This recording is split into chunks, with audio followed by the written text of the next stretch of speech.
आप किसको भेजे एमएलसी किसी पवन सिंह को? पवन सिंह से तो ज्यादा बेहतर केसी सिन्हा साहब। आपका दिमाग खराब है। पावर स्टार पवन सिंह जो मुख्य आरोपी जिसका नाम आया है बिसिया, कोई अपराधी है, उसकी गिरफ्तारी के लिए पुलिस ने स्पेशल टास्क फोर्स का गठन किया है। तो आपको लगता है कि बांकीपुर में चुनाव है और बंटी यादव है, तो इसलिए थोड़ा सा मामला ज्यादा है। आपको जब खेलना था तो आप केसी सिन्हा को उतार देते प्रशांत किशोर के खिलाफ। प्रशांत किशोर ही उतार देते केसी सिन्हा को। एक सीनियर पत्रकार बिहार के बोल रहे थे, उनके बात से मैं भी सहमत हूं कि चाहे वो देह व्यापार के खिलाफ आवाज उठाए या शराबबंदी के खिलाफ आवाज उठाए, युवा मारे जाते हैं। इतनी बड़ी घटना घटा, चाहे वो नीट छात्रा की घटना हो या वो भरत तिवारी का घटना हो या बंटी यादव की घटना हो, विपक्ष गायब। बिलौटी वाले भरत तिवारी तो याद ही होंगे, लेकिन पटना वाले बंटी यादव भी अब सामने आ गए हैं। बिलौटी वाले ने वहां के विस्थापितों के लिए आवाज उठाई थी और बंटी यादव ने पटना जंक्शन पर चल रहे संगठित देह व्यापार गिरोह को लेकर। अब इस विषय पर आज बातचीत करेंगे। हमारे साथ सामाजिक कार्यकर्ता हैं पुरुषोत्तम राज जी, और इसलिए चर्चा करेंगे कि बंटी यादव हैं और वहां पर जो सरनेम था वो तिवारी था। आपको लगता है कि आवाज उठाने वाले लोगों के साथ यही होगा? देखिए, आपका जो प्रश्न था उसमें ये कहीं ना कहीं ये जात दिखा, तो आपको स्पष्ट करा देना चाहते हैं, ना हम भरत तिवारी को तिवारी मान रहे थे, ना बंटी यादव को यादव मान रहे हैं। ये दोनों लोग समाज में फैल रहे गंदगी और समाज में गरीबों के साथ हो रहे शोषण के खिलाफ लड़ाई लड़े, और ऐसे कोई भी आवाज उठाता है, कोई भी युवा लड़ता है, अगर उसके साथ इस प्रकार का घटना घटित होता है तो हम उस युवाओं को जात के चश्मे से नहीं बल्कि क्रांतिवीर के चश्मे से देखते हैं, और इन दोनों को न्याय मिलना चाहिए। बंटी यादव के साथ जो कुछ हुआ है, इस घटना का जितना भी भर्त्सना किया जाए बिल्कुल कम होगा। जिस बिहार की माननीय मुख्यमंत्री जी बोलते हैं कि बिहार अपराधियों को बिहार छोड़ करके भागना होगा, लेकिन अगर उसी बिहार में आपराधिक घटनाएं लगातार घट रहा है तो लोगों के अंदर तो भय कायम है। ये बिहार की जनता ने आप लोग के तथाकथित जंगल राज के डर से ही आपकी सरकार को स्थापित किया है बिहार में, और आपके सरकार में भी अगर जनता सुरक्षित नहीं है, गरीब शोषित वंचित बाढ़ पीड़ितों का आवाज उठाने वाला सुरक्षित नहीं है, समाज में फैल रहे गंदगी अमानवीय कार्य हो रहे, अगर उसके खिलाफ आवाज उठाने वाला सुरक्षित नहीं है, तो भय तो है हम जैसे युवाओं को। लेकिन सरकार तो काम कर रही है ना। बंटी यादव प्रकरण में, भरत तिवारी प्रकरण में न्यायिक जांच आयोग आज भी पहुंची थी, वहां पर बयान लिया गया।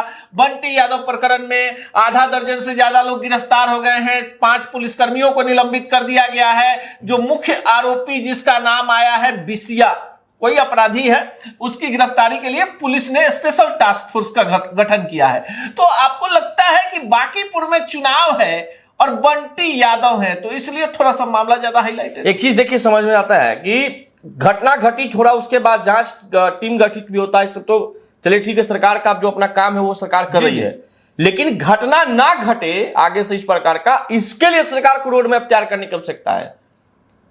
एक सीनियर पत्रकार बिहार के बोल रहे थे, उनके बात से मैं भी सहमत हूं कि चाहे वो देह व्यापार के खिलाफ आवाज उठाए या शराबबंदी के खिलाफ आवाज उठाए, युवा मारे जाते हैं। आखिर ये लीक होता कैसे है? जहां पे कहा जाता है मद्य निषेध विभाग के द्वारा गांव कस्बा शहर के हर पोल पे, बिजली पोल पे एक लिखा हुआ है कि जहां भी आपको शराब दिखे वहां सरकार को गुप्त सूचना से फोन करिए, उसे पकड़ा जाएगा। लेकिन ये गुप्त सूचना लीक होता कैसे है? लेकिन पुरुषोत्तम जी, आप भी समाज के कई कुरीतियों के खिलाफ आवाज उठाते हैं, आपको डर लगता है क्या बिहार में? अब तो इस प्रकार के घटना के बाद तो डर लगता है। आगे नाथ ना पीछे पगा, बीच बाजार में नाचे गधा। हम लोग को कौन है? हम लोग तो अपने रिक्स लेकर के सामाजिक मुद्दों पर विवाद की अंदाज में बोलते हैं। कुछ लोगों को लगता है कि सरकार के खिलाफ बोलते हैं, कुछ लोगों को लगता है कि विपक्ष के खिलाफ बोलते हैं, लेकिन ना हमें सरकार से कोई प्रॉब्लम है, ना मुझे विपक्ष से कोई प्रॉब्लम है। मैं तो अपनी बात रखता हूं, और ये जाहिर सी बात है कि जब समस्या होगा, जब दिक्कत होगा, तो सवाल तो सरकार से ही पूछा जाएगा, मांग तो सरकार से ही करेंगे ना। चलिए, तो सवाल सरकार से पूछते रहिए, मांग अपनी रखते रहिए।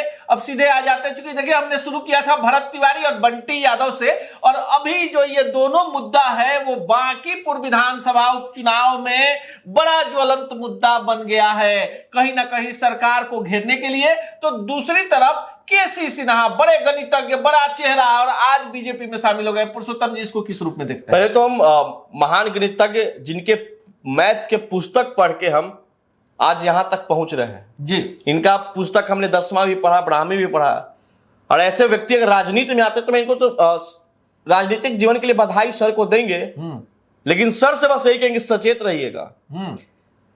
सचेत इसलिए फ्रॉडों की दुनिया है। आप 20 के विधानसभा चुनाव, 25 के बिहार विधानसभा चुनाव आप कहां से लड़ रहे थे? कुम्हरार से लड़ रहे थे। उस सीट पे लड़ रहे थे जहां भारतीय जनता पार्टी ने अपने सिटिंग विधायक अरुण सिन्हा का टिकट काटा था। तो आपको दे देता तो क्या दिक्कत था?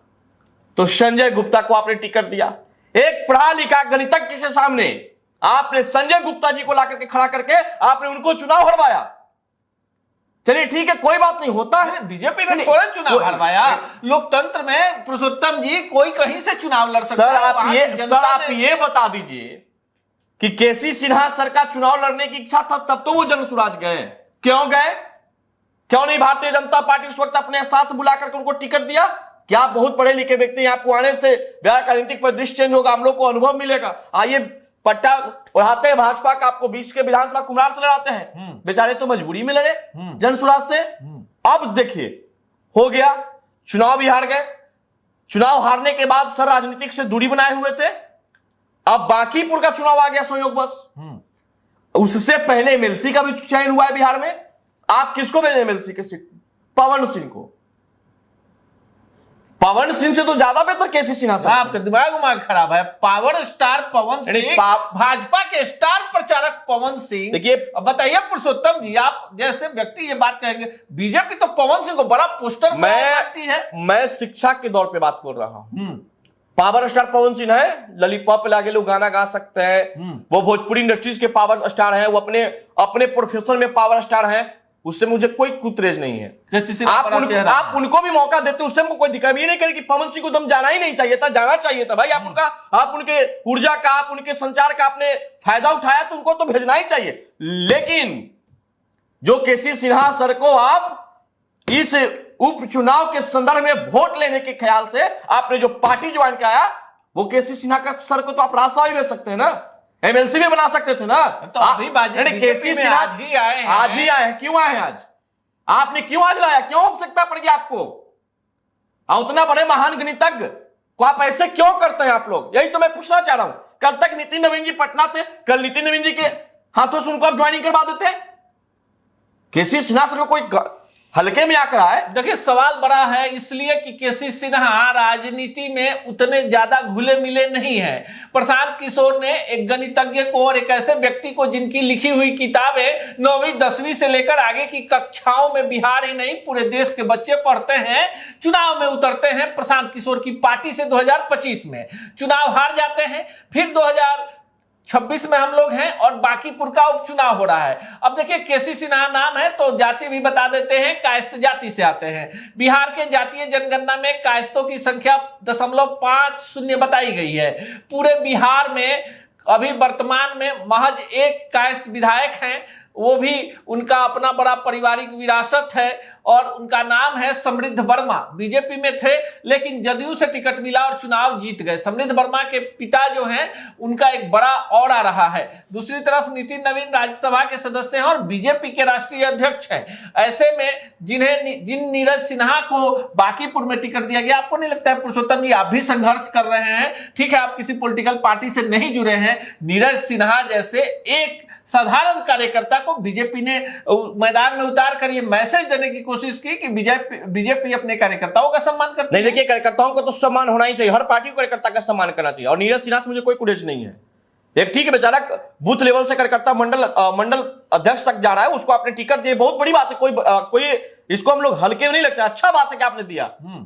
लेकिन 25 के विधानसभा चुनाव में तो आप कायस्थ के सीट पर तो आप लड़ा सकते थे नीरज सिन्हा को। ठीक है, आपने लेट ही लड़ाया, अभिषेक कुमार बंटी को किस कारण से अपना नामांकन वापस लेना पड़ा, आपने नीरज कुमार सिन्हा को दिए। अब देखिए कि जात जात का खेल कैसे खेला जा रहा है। एक महान गणितज्ञ जिसने जात पात से ऊपर उठ करके बिहार के गणित के विद्यार्थियों का गणित का रास्ता पढ़ाया, गणित पढ़ाया, आप उनको जातीय बंधन में बांध करके कैसों को वोट लुभाने के लिए आपने भाजपा का भगवा पट्टा गले पे लगा दिए। आपको जब खेलना था तो आप केसी सिन्हा को उतार देते प्रशांत किशोर के खिलाफ, प्रशांत किशोर ही उतार देते केसी सिन्हा को नवीन किशोर के। आप एक चीज मानिए, अब ये क्या बोलता है कि प्रशांत किशोर जी को लड़ने का औकात है। ये लोग निगेटिव किस प्रकार से फैलाते हैं। देखते हैं जब 25 का विधानसभा चुनाव जन स्वराज लड़ रहा था, प्रशांत किशोर जी डरे नहीं लड़ते हैं। अब प्रशांत किशोर जी लड़ गए तो अभी काहे लड़ गए। जब नॉमिनेशन से पहले क्या बोल रहे थे, नॉमिनेशन होगा आई भाग जाएंगे, नामे वापस ले लेंगे। लोकतंत्र, ये देखिए, ये टीका टिप्पणी करना, लोकतंत्र में हर किसी को चुनाव लड़ने नहीं, टीका टिप्पणी करना चाहिए और हर एक पक्ष के लोग दूसरे पक्ष की बुराई करेंगे तभी जनता को जो अच्छा लगेगा उसको वोट करेंगे, सच बात है। लेकिन जो केसी सिन्हा सर को अभी जो भारतीय जनता पार्टी या भाजपा का सदस्यता ग्रहण कराया गया, यही केसी सिन्हा सर को भारतीय जनता पार्टी ही अपने ही सिंबल पे 25 के विधानसभा चुनाव में कुम्हरार से लड़ा दिए होते तो आज केसी सिन्हा जैसे महान गणितज्ञ पढ़ा लिखा व्यक्ति सदन का सदस्य होते और सदन की गरिमा बढ़ता। आई लोग सदन की गरिमा कहां बढ़ा। बात हमने बंटी यादव और भरत तिवारी से शुरू की थी और बात आकर केसी सिन्हा पर रुक गई। सवाल तो बड़ा है कि भाई जिसका जितना बड़ा पद और कद, उस व्यक्ति को सक्रिय राजनीति में एंट्री भी धमाकेदार होनी चाहिए। क्योंकि बांकीपुर में उपचुनाव हो रहा है और ऐसे में केसी सिन्हा स्वजातीय कायस्थ वोटरों पर तो बड़ा प्रभाव डाल ही सकते हैं। तो ऐसे में बांकीपुर में चुनाव के वक्त में केसी सिन्हा की एंट्री बीजेपी में क्या बड़ा कमाल दिखा पाएगी, ये तो 3 अगस्त को जब परिणाम आएगा उस समय पता चलेगा। लेकिन चलते चलते पुरुषोत्तम जी से एक सवाल पूछ लेते हैं। देखिए पुरुषोत्तम जी, हम किसी भी पॉलिटिकल पार्टी या किसी विचारधारा का ना समर्थन करते हैं ना विरोध करते हैं, लोकतांत्रिक व्यवस्था है, आपको मौलिक संवैधानिक अधिकार है अभिव्यक्ति की। लेकिन चलते चलते पूछते हैं कि बांकीपुर की एक सीट इतनी प्रतिष्ठा की सीट क्यों बन गई है? देखिए बांकीपुर का ये जो एक सीट विधानसभा का चुनाव, देखिए 5 साल के बाद चुनाव आएगा, लेकिन 25 से 30 फिर से नीतीश के नारों के साथ जिस प्रकार से बिहार की जनता ने जनादेश एनडीए सरकार को दिया, जो अपेक्षा सरकार से थी शायद वो अपेक्षा पे अब तक सरकार खरा नहीं उतरी है। तो ये जनता ने भी इस विधानसभा चुनाव को दिलचस्पी से लिया है और एक अपना स्वाभिमान का चुनाव माना है। स्वाभिमान क्या है? पहली बात, मैं स्वर्ण समाज को लेकर के प्रखर रहता हूं, इसमें कहने में हमको कोई गुरेज नहीं है और हमारा भी लड़ाई है। हमने 25 के विधानसभा चुनाव में जम के विरोध किया। प्रशांत किशोर जी का आप ही के साथ करते थे, जम के विरोध किए कि रिक्स नहीं ले सकते, नया ड्राइवर पर हम गाड़ी नहीं दे सकते चलाने के लिए, गाड़ी पलट जाएगा। नए ड्राइवर थे उस समय प्रशांत किशोर, बिल्कुल थे। लेकिन आज मैं उपचुनाव में चिल्ला चिल्ला करके मैं इसलिए बोल रहा हूं क्योंकि गाड़ी ड्राइवर के पास है और गाड़ी चलाने के लिए एक अच्छे अनुभवी भी सदन के अंदर चाहिए। विपक्ष के नाम का तो कोई चीज नहीं है सदन में। बिहार में इतनी बड़ी घटना घटा, चाहे वो नीट छात्रा की घटना हो या वो भरत तिवारी का घटना हो या बंटी यादव की घटना हो, विपक्ष गायब और सत्ता पक्ष तो हो सकता है कि इस मुद्दे पे नहीं बोलेंगे कि उनकी सरकार वो घिर जाएंगे, कटघरे में खड़ा हो जाएंगे। लेकिन कटघरा में खड़ा करेगा कौन? विपक्ष। तो विपक्ष यूरोप। आप मुख्यमंत्री बनना चाहते हैं बिहार का, अच्छा जाते हैं यूरोप घूमने। तो हमने सोचा और बिहार की जनता और बांकीपुर की जनता ने यह सोचा कि ना एक सीट से भारतीय जनता पार्टी की सरकार गिरनी है और ना ही एक सीट से राजद का सरकार बनना है, मगर अगर एक सीट प्रशांत किशोर जी को दे दिया गया इसलिए कि जो जनता का जेन्युइन समस्या है, जो बिहार का जेन्युइन समस्या है, उस मुद्दे पर प्रखर होकर के बाहर मीडिया में बोल रहे हैं। जब सदन के अंदर बोलेंगे, सरकार सुनेगा, सरकार को जवाब देना पड़ेगा, संतोषजनक जवाब, तो उससे बिहार की जनता का हित में काम होगा। आज सदन की गरिमा क्या रह गया है? नीरज सिन्हा भी जाएंगे तो बोलेंगे ना, नीरज सिन्हा गरीब है, एकदम किराए के मकान में रहते हैं, ट्यूशन पढ़ाया है, करोड़ों रुपए रोड पर संघर्ष किया है, पुलिस की लाठी खाई है, दरी बिछाया है। तो ऐसे लोगों को भी तो आना चाहिए। निश्चित तौर पे नीरज सिन्हा भी बोलेंगे, लेकिन नीरज सिन्हा को बोलने के लिए एमएलसी का भी पद तो था। आप नीरज सिन्हा को एमएलसी भी तो बना सकते थे। इतने वर्षों के बांकीपुर के जनता ने ठगा हुआ महसूस किया। इसी बांकीपुर की जनता के आशीर्वाद से चलिए ना, नितिन नवीन जी अब तो नॉमिनेशन देश हो की गया, सबसे बड़ी अब तो पार्टी, नॉमिनेशन हो गया, देश की पुरुषोत्तम सबसे, जी, देखिए इंतजार कर लेते हैं ना, इंतजार करते हैं, जनता पर छोड़ देते हैं। एक मिनट हमको बोलिए दिया जी बोलिए। इतनी बड़ी देश की सबसे बड़ी पार्टी के राष्ट्रीय अध्यक्ष बन गए, जनता ने भरपूर समर्थन दिया बांकीपुर को, लेकिन जब बरसात का समय आता है तो बांकीपुर पांकीपुर हो जाता है। तो जनता का जो अंदर का ये दर्द है, जो समस्या है, उसका तो बिना मतलब का भूतभोगी हो जाएंगे नीरज कुमार सिन्हा। चलिए, लोकतंत्र में सवाल उठाते रहिए और बांकीपुर को पाकीपुर नहीं होने दीजिए, चाहे कोई चुनाव जीते। लोकतंत्र की यह खूबसूरती है कि तमाम पार्टियां और प्रत्याशी अपने नीति नियम को लेकर जनता के बीच में जाते हैं। पुरुषोत्तम राज ने अपनी बात रखी है। आप हमारे दर्शक इस वीडियो को देख रहे हैं, आप इन तमाम बातों से कितना इत्तेफाक रखते हैं, कमेंट बॉक्स में अपनी राय देना नहीं भूलें। गोल, जहां 28 वर्षों के सफर में 18,000 से भी अधिक छात्रों ने डॉक्टर एवं इंजीनियर बनकर सफलता की ऊंची उड़ान भरे हैं, जहां साधारण छात्र भी बिहार एवं झारखंड टॉपर बनकर बड़ा इतिहास बना रहे हैं। दूरदर्शी शिक्षाविद श्री विपिन सिंह के मार्गदर्शन में मेडिकल एवं इंजीनियरिंग के लाखों छात्रों के लिए आशा की किरण के रूप में गोल, द रिजल्ट फैक्ट्री